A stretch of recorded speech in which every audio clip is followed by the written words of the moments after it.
হাজার kilometre cycle চালিয়ে ভারত ভ্রমণে উদ্দেশ্যে বাংলাদেশের তরুণ মাহমুদুল হাসান ইফাজের। আগামী এক বছর সে এই দীর্ঘ যাত্রাপথ সাইকেলে প্যাডেল করে ঘুরবে।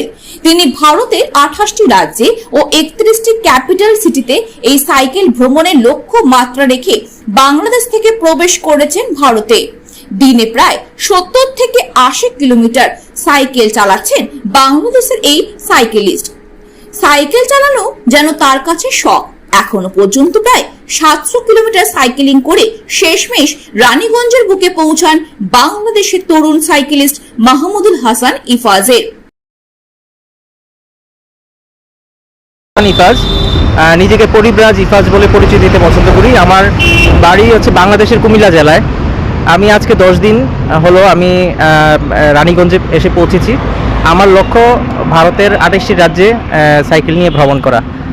আর আমি এই ভ্রমণের মাধ্যমে আমি একটা বার্তা পৌঁছতে চাই, সেটা হচ্ছে প্রোটেক্ট ট্রিজ, শতবর্ষী গাছ সংরক্ষণ করুন, গ্লোবাল ওয়ার্মিংকে প্রতিরোধ করুন এবং বিশ্বকে রক্ষা করুন। গ্লোবাল ওয়ার্মিং শুধুমাত্র কোনো একটি দেশের সমস্যা নয়, এটা বিশ্বের সমস্যা। আমি আমার দেশেও আমি দীর্ঘদিন যাবৎ আমি এই গ্লোবাল ওয়ার্মিং প্রতিরোধে শতবর্ষী গাছ সংরক্ষণের জন্য আমি সচেতন করে চলছি।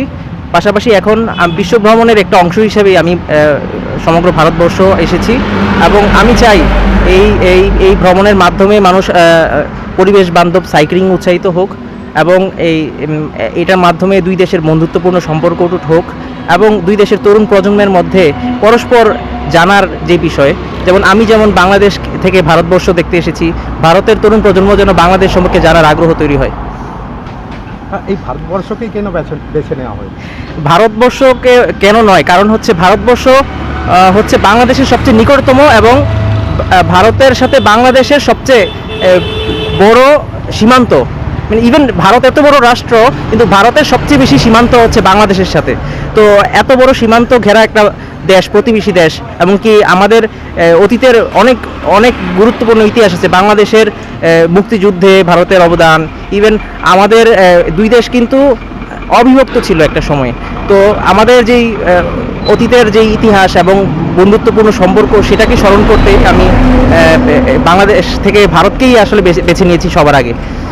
তা এই ভারতবর্ষে ভ্রমণে আপনি যে পৌঁছে গেছেন 10 দিনের মাথায় এই ভারতবর্ষে পৌঁছে গেছেন অলরেডি, তো কেমন লাগছে ভারতবর্ষ পরিদর্শন করে? খুবই ভালো লাগছে, খুবই ভালো লাগছে। প্রথম কথা হচ্ছে আমি এখন রানীগঞ্জে আছি। আমাদের জাতীয় কবি, বাংলাদেশের জাতীয় কবি কাজী নজরুল ইসলামের স্মৃতি বিজড়িত স্থান কিছুক্ষণ আগেই দেখে এলাম। তো আমার কাছে খুবই ভালো লাগছে, কারণ আমার বাড়ির পাশেই হচ্ছে কাজী নজরুল ইসলামের স্মৃতি বিজড়িত স্থান। কাজী নজরুল ইসলাম, প্রমীলা দেবী তার যেই বাড়ি, কাজী নজরুল ইসলামের স্মৃতি বিজড়িত হচ্ছে কুমিল্লা। আমাদের কুমিল্লা শহরে অনেক দিন ছিলেন কাজী নজরুল ইসলাম। তো আমাদের জাতীয় কবির স্মৃতি বিজড়িত রানীগঞ্জ, এটা দেখে আমার কাছে খুবই ভালো লাগছে। আমার ইচ্ছা করছিল যে আমি আরও একটু বেশি সময় এখানে থাকি, তবে আমার আসলে দূরত্বের কথা চিন্তা করে আমাকে খুব দ্রুতই এখান থেকে চলে যেতে হচ্ছে। তবে ভারতবর্ষ প্রত্যেকটা জায়গায় স্মৃতি বিজড়িত, প্রত্যেকটা জায়গায় দেখার মতো সৌন্দর্য আছে। তো আসলে হচ্ছে যে এত লম্বা সফর, এই ভ্রমণ ক্ষেত্রে, এই সফর ক্ষেত্রে দুই দেশের মধ্যে কতটা সহযোগিতার হাত পেয়েছেন?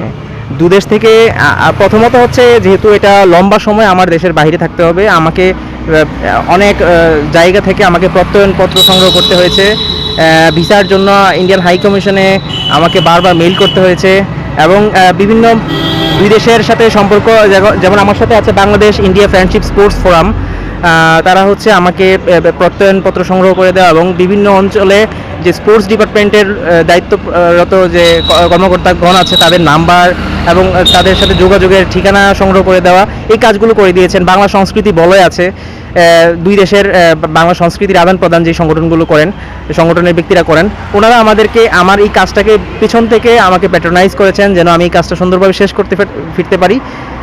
তারপরে হচ্ছে আমার নিজের অভিজ্ঞতা আমাকে কাজে দিয়েছে। আমি সাইক্লিং করি দীর্ঘদিন যাবৎ, আমার এই সাইক্লিংয়ের অভিজ্ঞতাই মূলত আমার এত দূর পর্যন্ত নিয়ে আসার কারণ। কদিন থাকবেন? জি, আপনার এই ভ্রমণযাত্রা কতদিন ধরে? এই ভ্রমণযাত্রা আমি তো চাই 8 মাসের ভিতরে শেষ করা। আমার 1 বছরের ভিসা আছে। আমার লক্ষ্য 8 মাসের ভিতরে ভারতের 28টি রাজ্যে এবং 31টি ক্যাপিটাল সিটি আমি সাইকেল চালিয়ে ভ্রমণ করতে চাই। আপনার নাম? আমার নাম মাহমুদুল হাসান ইফাজ। আমি নিজেকে পরিব্রাজ ইফাজ বলে পরিচয় দিতে পছন্দ করি। सन ऑफ बंगाल के माध्यम से हर खबर आप तक सबसे पहले पहुंचाई जाती है। सन ऑफ बंगाल जहां यूट्यूब, फेसबुक और वेबसाइट हर जगह पे है। हमारे यूट्यूब पे आप देखिए सन ऑफ बंगाल की खबरें। इसके अलावा सब्सक्राइब कीजिए, फेसबुक पे जाइए, फेसबुक पेज को फॉलो कीजिए। इसके अलावा हमारे वेबसाइट पर भी जाकर आप देख सकते हैं हर तरह की खबरें सबसे पहले। जी हाँ, हमारा वेबसाइट है www.sonofbengal.in। धन्यवाद।